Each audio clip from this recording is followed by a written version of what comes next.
Abdul Muttalib নবীর জন্য আকিকা করেছেন, এটাও বৈধ ছিল। তো নবী কেন করলেন? নবী এটাই করে বুঝিয়ে দিলেন, আমি নবীর শুভ আগমনে আমার উম্মতকে, আমার সাহাবায়ে কেরামকে আমি আল্লাহর নিয়ামতের শুকরিয়া আদায় করার জন্য আপ্যায়ন করে এটাই প্রমাণ করে দিলাম, আমি নবীর আগমনে রোজা রাখা যেমন সুন্নাত, আমি নবীর আগমনে খুশি হয়ে আমার উম্মতকে আপ্যায়ন করা এটাও আমি নবীর সুন্নাত। সুতরাং আজকে যারা বিতর্ক করছেন, আমার নিয়ামতুল্লাহ ভাই বলেছেন, অনেকে বলেন নবীজি এই মাসে ফাত বরণ করেছেন, তো এটা তো আমাদের জন্য শোকের মাস হওয়ার কথা ছিল, তা আপনারা শোক পালন না করে খুশি উদযাপন কেন করেন? তারা জানে না নবীগণ দুনিয়াতে আগমন করা এটা যেমন উম্মতের জন্য নিয়ামত, নবীগণ দুনিয়া থেকে ওফাত বরণ করা এটাও উম্মতের জন্য নিয়ামত। নবীজি সাল্লাল্লাহু আলাইহি ওয়াসাল্লাম ইরশাদ করেছেন, জুমার দিন শ্রেষ্ঠ দিন, কেননা ফিহি খুলিকা আদম, এই দিন আল্লাহ পাক আদম আলাইহিস সালামকে সৃষ্টি করেছেন, ওয়া ফিহি কুবিদা, আর এই দিনে ওনার ইন্তেকাল হয়েছে। কি হযরত আদম আলাইহিস সালামের জন্মের দিন জুমার দিন আমাদের জন্য ঈদের দিন, আবার এই দিনে ওনার ইন্তেকাল হলো আমার নবী শোকের কথা বলে নাই, এই দিনে ঈদের কথা বলেছে। কথা বলেন না ঠিক কিনা? তাইলে বোঝা গেল নবীগণ ওনাদের ওফাত এটা উম্মতের জন্য কল্যাণ। নবীজি ইরশাদ করেছেন, হায়াতি খাইরুল লাকুম ওয়া মামাতি খাইরুল লাকুম, আমার ইহকাল এটাও তোমাদের জন্য কল্যাণকর, আমার পরকাল এটাও তোমাদের জন্য কল্যাণকর। দুনিয়ার মানুষ আর নবীদের মধ্যে পার্থক্য আছে।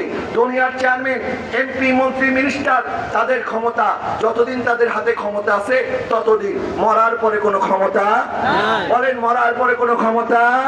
কিন্তু আম্বিয়া আলাইহিস সালামগণ ইন্তেকাল করলে ওনাদের ক্ষমতা কমে না, বরং আল্লাহ আরো বাড়িয়ে দেয়।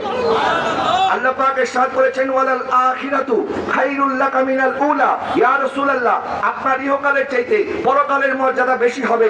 আপনি নবী দুনিয়ার হায়াতের চাইতে কবরের হায়াতের মর্যাদা, রওজা মুবারকের হায়াতের মর্যাদা বেশি হবে। রওজা মুবারক থেকে হাশরের ময়দানের মর্যাদা বেশি হবে, আর হাশরের ময়দান থেকে জান্নাতের মর্যাদা বেশি হবে, যেখানে মাকামে মাহমুদে কেউ বসবে না, আমার নবী বসবে।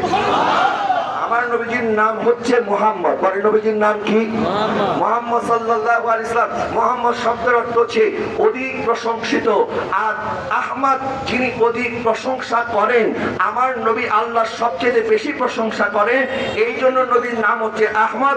আমার আল্লাহ নিজে আমার নবীর প্রশংসা করেন, এই জন্য নবীর নাম হচ্ছে মুহাম্মদ। হাসান বিন সাবিত রাদিয়াল্লাহু তাআলা বলেন, আগারু আলাইহি লিন-নবুওয়াতি খাতামুন মিনাল্লাহি নূরুন يلوه ويشهد وضم إلى اسم النبي إلى اسمه إذا قال في خمس المؤذن واشهد وشق له من اسمه ليجله فذو العرش محمود وهذا محمد। আমার আল্লাহ নবীর নামকে এতটা সমুন্নত করেছেন, আমার আল্লাহ আল্লাহর নামের পাশে আমার নবীর নামকে রেখে দিয়েছেন। কোন নবীর নাম আল্লাহর নামের পাশে লেখা হয় নাই। কোন নবীর কালেমার মধ্যে লা ইলাহা ইল্লাল্লাহর সাথে কোন নবীর নাম যুক্ত হয় নাই, একমাত্র আমার নবীর নাম যুক্ত হয়েছে। আল্লাহ পাক বলে, ওয়া রাফা'না লাকা যিকরাক, হাবিব আপনার শানকে আমি আল্লাহ বুলন্দ করেছি। আল্লাহ পাক বলে, ইযা যুকিরু যুকিরতা মাই, যেখানে আমার নাম থাকবে সেখানে আপনার নাম থাকবে। মাহবুব জিকির করনে ওয়ালা আমি, যার জিকির করে তিনি হচ্ছেন আপনি। শান দেনে ওয়ালা আমি, লেনে ওয়ালা আপনি। মুজাম্মিলের চাদর দেনে ওয়ালা আমি, ওই চাদরে গুনাহগারদেরকে বাঁচানে ওয়ালা আপনি। জান্নাত আমার মালিক আপনি, কাউসার আমার সাকি আপনি, কালাম আমার, জবান আপনার, রুবুবিয়ত আমার, খাতমে নবুয়ত আপনার, ইবাদত আমার, সব নবীদের আগে ইমামত আপনার, খলকত আমার, উম্মত আপনার, বখশিশ আমার, আর কিয়ামতের ময়দানে শাফাআত হবে আপনার। क्या शान है उनके, अल्लाहु अकबर, क्या शान है उनके उरूज की, बलगल उलाबी कमालिही कशफत दुजाबी जमालिही हसनत जमीओ खिसालिही सल्लु अलैहि व आलिही। আমি বলছিলাম নবীগণ ইন্তেকাল করলে ওনাদের ক্ষমতা কি কমে যায় না বেড়ে যায়? একটু জোরে, কমে না বাড়ে?